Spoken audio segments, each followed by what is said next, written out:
Have you ever met someone and within minutes felt like you could trust them with your secrets? Or perhaps you've noticed how one friend seems to get everyone to agree with them, even without saying much. These moments are not always coincidences. Hidden behind these subtle interactions are psychological tricks that can work wonders on our brains. Right now, I will continue a series we started together last week on the 10 powerful psychological techniques that can work on anyone. This is the part 2 of this series. I will be blending science with everyday experiences to show how small actions have surprisingly profound effects on our thoughts and behaviors. I will break down why these tricks work and how they leverage the deepest workings of the human mind. Picture yourself in each scenario, noticing how these techniques can be put to work, not just by psychologists or expert negotiators, but by anyone, including you, with a little practice. Let's continue from where we left off because this is the final part of the series. 1. The halo effect. Let's set the scene.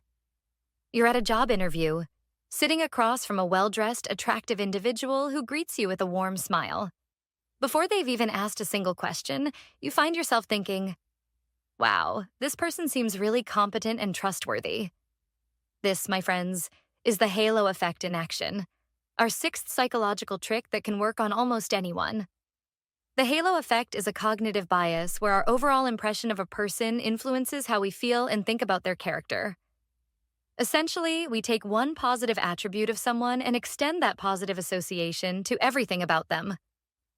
It's like an invisible halo floating above their head, casting a warm glow on all their other traits.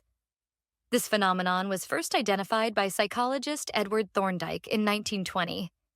He noticed that when military officers were asked to evaluate their subordinates, there was a tendency for positive ratings in one area, such as physical appearance, to positively influence ratings in unrelated areas, such as intelligence or leadership skills. The halo effect extends far beyond first impressions in job interviews. It permeates nearly every aspect of our lives, influencing our judgments in ways we often don't realize. For instance, 1. In education, teachers may unconsciously give higher grades to more attractive or well-behaved students, even in subjects unrelated to appearance or behavior. 2.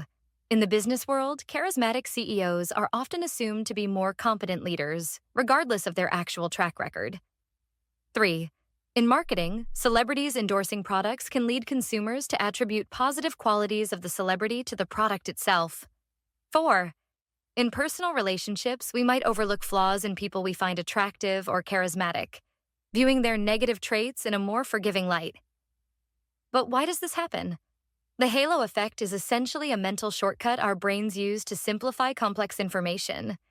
It's easier and quicker for our minds to make a single, overall judgment about a person or thing, and then apply that judgment across the board, rather than carefully evaluating each individual trait or aspect.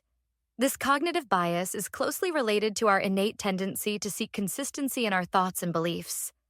Once we form a positive impression of someone, we subconsciously look for evidence that supports this impression, and may even ignore or downplay information that contradicts it.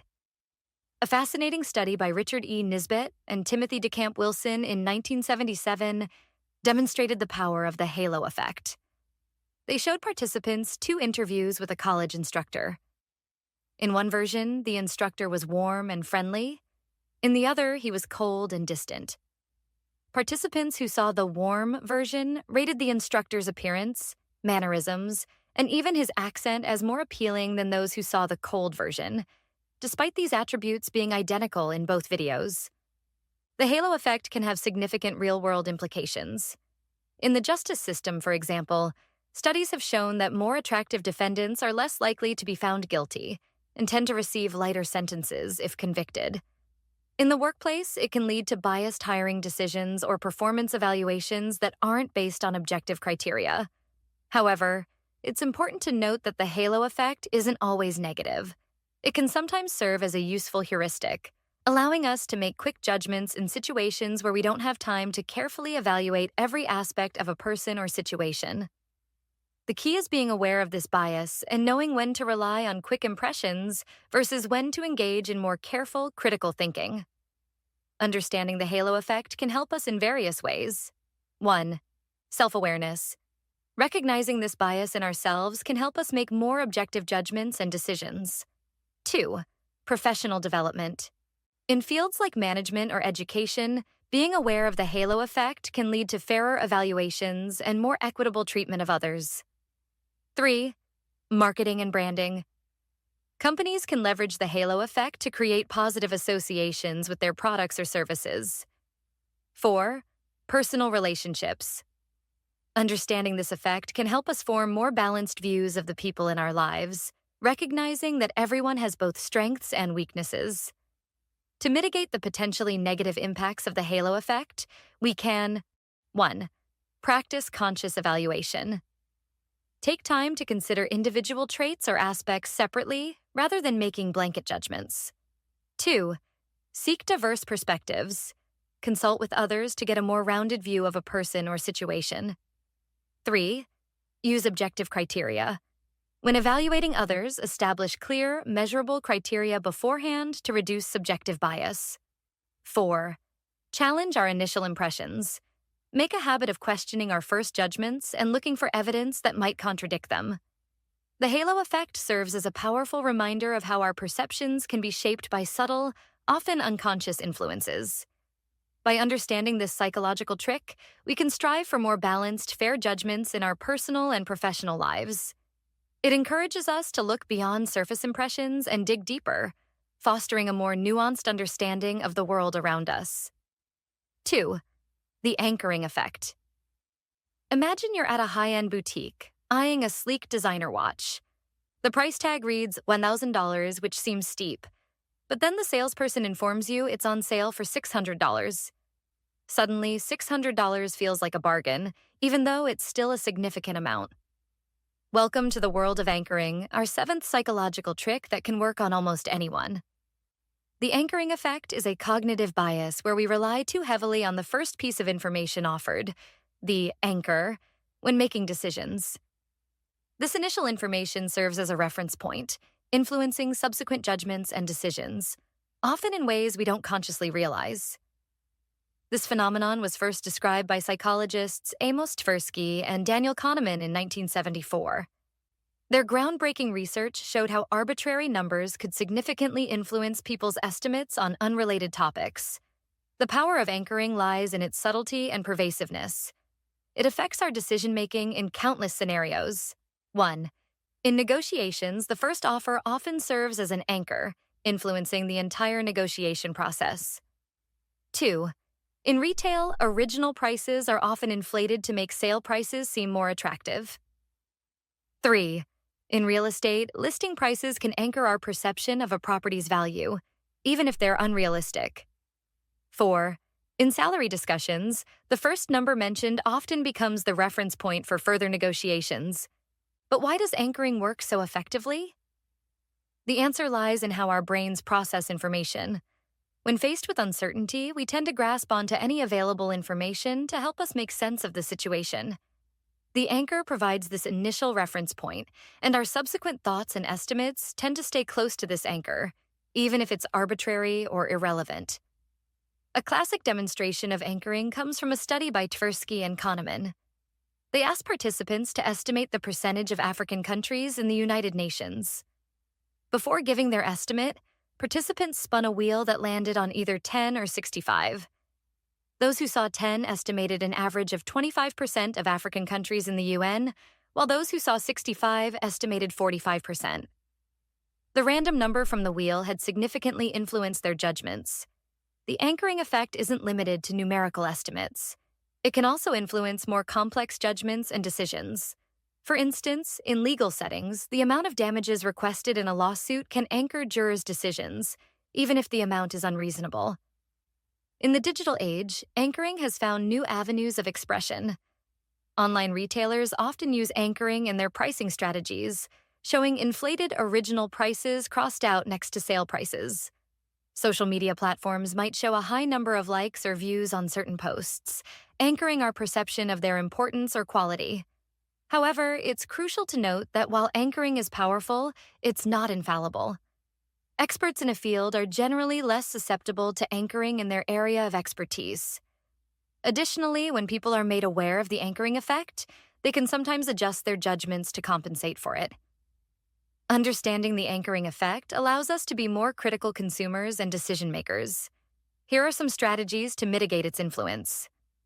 1. Seek multiple reference points. Don't rely solely on the first piece of information you receive. 2. Do independent research. Gather information from various sources before making decisions. 3. Be aware of the context. Consider whether the anchor is relevant and reliable for your specific situation. 4. Delay your decision. Taking time to think can help reduce the impact of initial anchors. 5. Consider the opposite. Deliberately think about why the anchor might be wrong or irrelevant.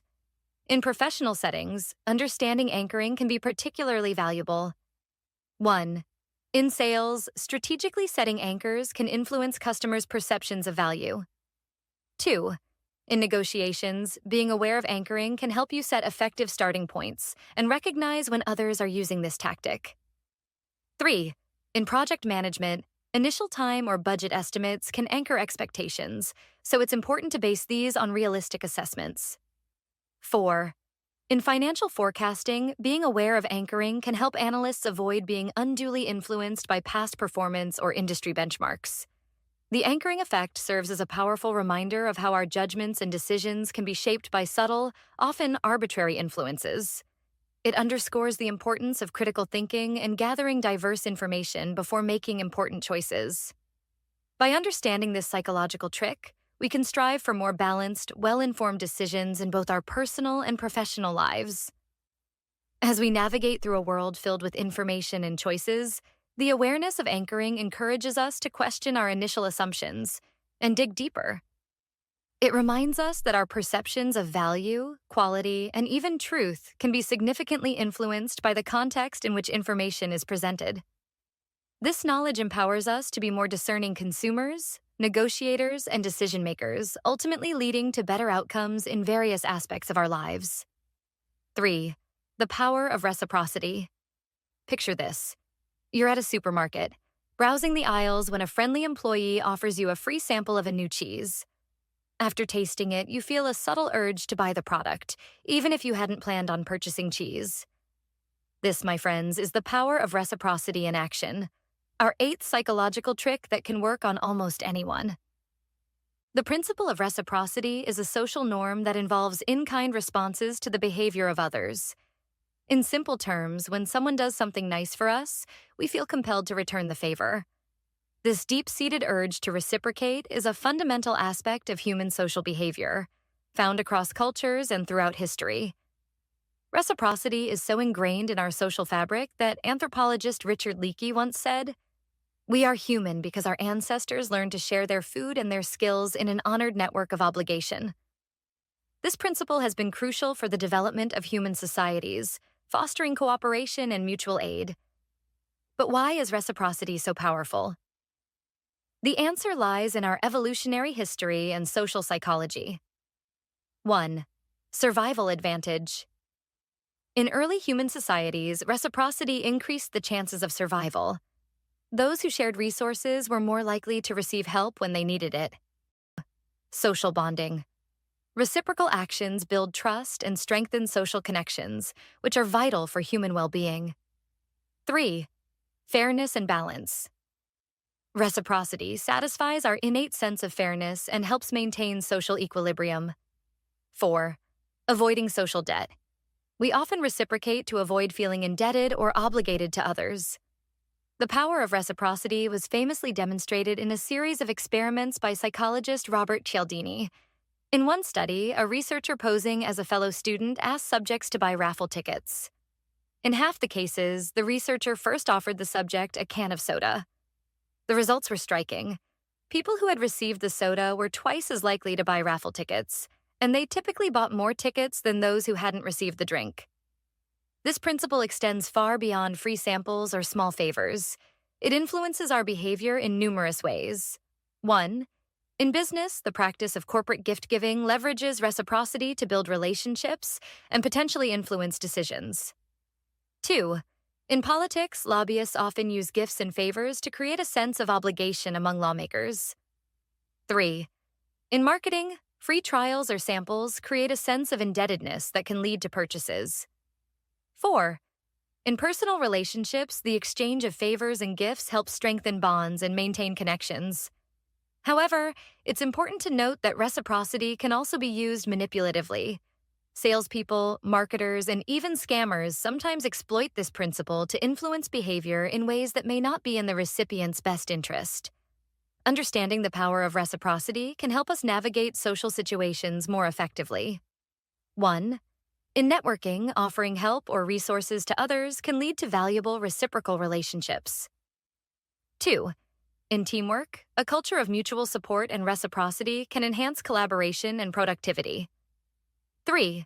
In customer service, going above and beyond can inspire customer loyalty and positive word of mouth. 4. In negotiations, making concessions can encourage the other party to reciprocate, leading to mutually beneficial outcomes. To harness the power of reciprocity ethically, consider these strategies. 1. Be genuine. Offer help or favors with sincere intentions, not just to create obligation. 2. Be proactive. Don't wait for others to help you first. Initiate the cycle of reciprocity. 3. Be proportional. Match the level of your reciprocation to the original act. Over-reciprocating can create discomfort, while under-reciprocating can damage relationships. 4. Be aware. Recognize when others might be using reciprocity to influence you unduly. The principle of reciprocity reminds us of the interconnected nature of human society. It underscores the importance of give and take in our relationships and interactions. By understanding this powerful psychological trick, we can foster more positive, balanced relationships in both our personal and professional lives. Moreover, reciprocity can be a force for good on a larger scale. Acts of kindness often inspire others to pay it forward, creating a ripple effect of positive actions. In this way, understanding and consciously applying the principle of reciprocity can contribute to building more cooperative, harmonious communities. As we navigate our complex social world, the awareness of reciprocity encourages us to be more mindful of our interactions. It reminds us that our actions have consequences, often inspiring reactions from others. This knowledge empowers us to initiate positive cycles of exchange, fostering goodwill and mutual benefit in our various spheres of influence. 4. The illusion of control. Imagine you're at a casino, rolling dice at the craps table. You blow on the dice for luck before each throw, convinced that this ritual somehow influences the outcome. Despite the game being purely chance-based, you feel a sense of control over the results. This, my friends, is the illusion of control, our ninth psychological trick that can work on almost anyone. The illusion of control is a cognitive bias where people overestimate their ability to control events, particularly in situations where they have little or no influence. This phenomenon was first described by psychologist Ellen Langer in 1975 and has since been observed in numerous contexts, from gambling to stock market investments, from sports to everyday decision-making. But why do we fall for this illusion? The answer lies in our psychological makeup. 1. Need for control. Humans have a fundamental desire to control their environment. The illusion of control helps satisfy this need, even in situations where actual control is impossible. 2. Pattern recognition. Our brains are wired to find patterns, even where none exist. This can lead us to perceive connections between our actions and unrelated outcomes. 3. Self-esteem protection. Believing we have control can protect our self-esteem, as it allows us to attribute successes to our own actions and dismiss failures as flukes. 4. Evolutionary advantage. In our ancestral past, perceiving control, even if illusory, might have motivated actions that increase survival chances. Langer's original experiments beautifully illustrated this phenomenon. In one study, participants were more likely to bet higher amounts on coin tosses if they were allowed to flip the coin themselves, even though this clearly didn't affect the odds. In another experiment, people valued lottery tickets they had chosen more highly than randomly assigned ones, despite the odds being identical. The illusion of control manifests in various aspects of our lives. 1. In gambling, it leads people to believe they can influence random outcomes through rituals or skills. 2. In investing, it can cause overconfidence in one's ability to beat the market. 3. In sports, fans often believe their actions, like wearing a lucky shirt, can influence game outcomes. 4. In health, it might lead people to overestimate the effectiveness of unproven treatments or underestimate real risks. 5. In the workplace, it can result in micromanagement or resistance to delegating tasks. Understanding this illusion is crucial because it can lead to poor decision-making and unnecessary stress. When we believe we have control over uncontrollable events, we may take on undue responsibility or engage in futile efforts. However, it's important to note that the illusion of control isn't always negative. In some cases, it can have positive effects. 1. Motivation. Believing we have control can motivate us to take action and persist in the face of challenges. 2. Stress reduction. In some situations, perceiving control, even if illusory, can reduce anxiety and stress. 3. Performance enhancement. In certain tasks, confidence in one's control can actually improve performance through increased focus and effort. To navigate the illusion of control effectively, consider these strategies. 1. Recognize randomness. Acknowledge that many events are beyond our control and influenced by chance. 2. Focus on what you can control. Direct your energy towards aspects of a situation you can genuinely influence. 3. Practice mindfulness. Being present and aware can help you distinguish between real control and illusion. 4. Seek objective feedback. Ask for input from others to check if your perception of control aligns with reality. 5. Embrace uncertainty. Accept that not everything is controllable and learn to be comfortable with ambiguity. In professional settings, understanding the illusion of control can be particularly valuable. 1. In project management, it can help teams set more realistic goals and timelines. 2. In risk assessment, it can lead to more accurate evaluations of potential outcomes and contingencies. 3. In leadership, it can foster a more balanced approach to decision-making and delegation. 4. In financial planning, it can encourage more diversified and less speculative investment strategies. The illusion of control serves as a powerful reminder of the complexities of human perception and decision-making. It underscores the importance of critical thinking and self-awareness in navigating our personal and professional lives. By understanding this psychological trick, we can strive for a more balanced perspective on our abilities and limitations. Moreover, recognizing the illusion of control can lead to greater empathy and understanding in our interactions with others. We can better appreciate why people might cling to certain beliefs or behaviors, even when they seem irrational from an outside perspective. As we navigate through life's uncertainties, the awareness of this illusion encourages us to find a balance between taking action and accepting what's beyond our control. It reminds us that while we can influence many aspects of our lives, we're also part of a larger, complex system where not everything bends to our will. This knowledge doesn't diminish our agency or responsibility. Instead, it empowers us to focus our energy more effectively on areas where we can make a real difference. It encourages a more nuanced, realistic approach to goal setting and problem solving, potentially leading to better outcomes and greater peace of mind. 5. The peak end rule. Picture this: you're on a roller coaster ride. The journey starts slow, builds to an exhilarating peak, has a few dips and turns, and ends with a thrilling drop. As you step off, you're grinning from ear to ear, declaring it the best ride ever. But was every moment equally enjoyable? Probably not. Welcome to the peak end rule, our 10th and final psychological trick that can work on almost anyone. The peak end rule is a cognitive bias that influences how we remember and evaluate past experiences. According to this principle, people tend to judge an experience based primarily on how they felt at its most intense point, the peak, and at its end, rather than based on the sum or average of every moment of the experience. This fascinating phenomenon was discovered by Nobel laureate Daniel Kahneman and his colleagues through a series of experiments in the 1990s. One of their most famous studies involved participants submerging their hands in cold water under 2 different conditions. In one trial, they kept their hand in 1490s water for 60 seconds. In another, they kept their hand in the same temperature water for 60 seconds, but then the temperature was raised slightly to 15 degrees for an additional 30 seconds.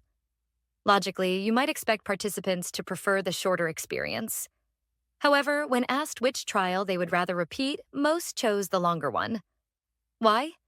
Because the slight warming at the end created a more positive final moment, despite the overall experience being longer and involving more total discomfort. This principle extends far beyond cold water experiments. It influences how we remember and evaluate a wide range of experiences. 1. Vacations. We often remember trips based on their highlights and how they concluded, rather than the average of all moments. 2. Movies and books. The climax and ending often disproportionately influence our overall opinion. 3. Dining experiences. A complimentary dessert at the end of a meal can significantly boost our overall satisfaction, even if earlier courses were mediocre. 4. Medical procedures. Patients' memories of painful procedures are more influenced by peak pain and end pain than by the procedure's duration. 5. Customer service. The peak of the interaction, perhaps when a problem is resolved, and the end, like a friendly farewell, can overshadow other aspects of the experience. The peak end rule has profound implications for how we perceive and remember our lives. It suggests that our memories are not perfect recordings of our experiences, but rather reconstructions based on key moments. This principle can be both a blessing and a curse. On one hand, it allows us to remember experiences more positively if they end well, potentially increasing our overall life satisfaction. On the other hand, it can lead us to repeat experiences that weren't actually enjoyable overall, simply because they had a positive peak or ending. Understanding the peak end rule can be incredibly valuable in various aspects of life. 1. In personal development, it can help us design more memorable and impactful experiences for ourselves and others. 2. In business, it can guide the creation of better customer experiences by focusing on peak moments and positive endings. 3. In education, it can inform how lessons and courses are structured to maximize retention and overall satisfaction. 4. In healthcare, it can influence how treatments are designed and delivered to improve patient experiences. 5. In relationships, it can help us understand why certain interactions or periods stick in our memory more than others. To leverage the peak end rule effectively and ethically, consider these strategies. 1. Create peak moments. In experiences you design for yourself or others, try to incorporate standout positive moments. 2. End on a high note. Pay special attention to how experiences conclude, as this will significantly impact overall memory. 3.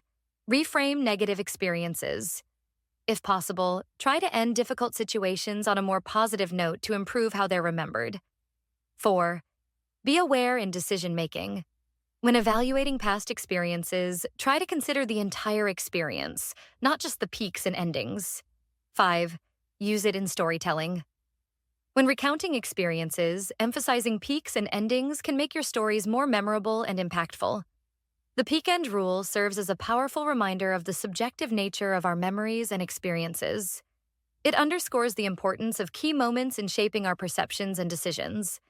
By understanding this psychological trick, we can become more aware of how our memories are formed and potentially design more positive and memorable experiences for ourselves and others.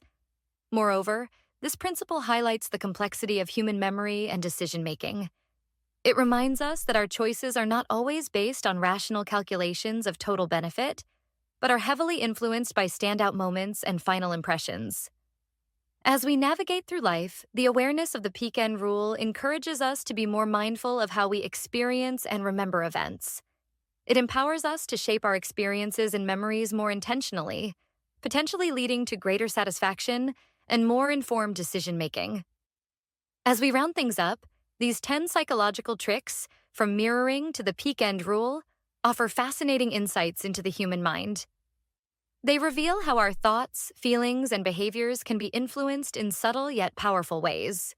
By understanding these principles, we can navigate social interactions more effectively, make more informed decisions, and even shape our own experiences and memories. However, it's crucial to remember that with this knowledge comes responsibility. While these psychological tricks can be powerful tools, they should be used ethically and with respect for others' autonomy. The goal should be to foster better understanding, communication, and mutual benefit, not manipulation or unfair advantage. As we've explored these phenomena, we've seen how deeply ingrained they are in our cognitive processes and social interactions. They're not just abstract concepts, but real forces that shape our daily lives in countless ways. From the snap judgments we make about others based on first impressions, to the way we remember and evaluate our experiences, these psychological principles are constantly at play. Understanding these tricks doesn't make us immune to them. We're all human, after all. But awareness is the first step towards more conscious decision-making and interaction. By recognizing these influences, we can strive to make choices that align more closely with our true preferences and values, rather than being unconsciously swayed by cognitive biases or social pressures. Moreover, this knowledge can foster empathy and understanding. When we recognize that everyone is subject to these same psychological influences, it can help us be more patient and compassionate in our interactions with others. As we move forward, armed with these insights into human psychology, let's use this knowledge to build stronger relationships, create more positive experiences, and make more informed decisions. Let's strive to use these principles not just for personal gain, but for the betterment of our communities and society as a whole. The human mind is a marvel of complexity, and we've only scratched the surface of its intricacies. As research in psychology and neuroscience continues to advance, we'll undoubtedly uncover even more fascinating aspects of how our minds work. But for now, these 10 psychological tricks provide a valuable window into the subtle forces that shape our thoughts, feelings, and behaviors. So the next time you find yourself in a social situation, making a decision, or reflecting on a past experience, take a moment to consider these psychological principles. You might just gain a new perspective on yourself and the world around you. After all, understanding the tricks our minds play on us is the first step towards mastering them.